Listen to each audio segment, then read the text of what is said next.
Hello everyone, પ્રમુખ હેલ્થમાં હું ધરતી આજે તમને બધાને કયા કયા કારણોથી તાવ આવે એની થોડી માહિતી આપવા માંગુ છું.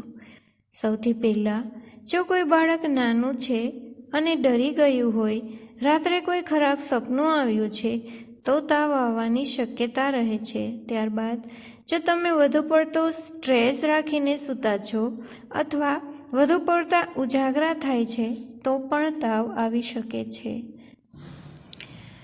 ક્યારેક એવું બને કે જો તમારી ઇમ્યુન સિસ્ટમ લો હોય તો પણ તાવ આવે, કારણ કે તમારી ઇમ્યુન સિસ્ટમ જ્યારે લો હોય અને જો વાયરલ ઇન્ફેક્શન લાગી ગયું હોય તો સીધો તાવ આવી શકે છે.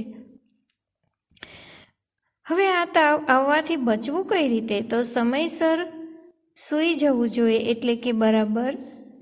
નાનું બાળક છે તો એણે 8 થી 10 કલાકની ઊંઘ લેવી જોઈએ. આપણે બધાએ 6 થી 8 કલાકની ઊંઘ લેવી જોઈએ, જેના લીધે ઇમ્યુન સિસ્ટમ મજબૂત થશે, માથાનો દુખાવો પણ નહીં થાય અને તાવની બીમારી પણ દૂર થશે. તો કેવી લાગી મારી આ માહિતી? જો તમને મારી આ માહિતી ગમી હોય તો ચોક્કસથી તમે તમારા ફ્રેન્ડ સર્કલમાં, ફેમિલીમાં, દરેક જગ્યાએ આ વિડીયો શેર કરજો. અને હા, લાઈક કરવાનું ભૂલતા નહીં, અને જો ચેનલમાં નવા હો તો સબસ્ક્રાઈબ પણ કરજો. Thank you. જય સ્વામિનારાયણ. જય ભારત.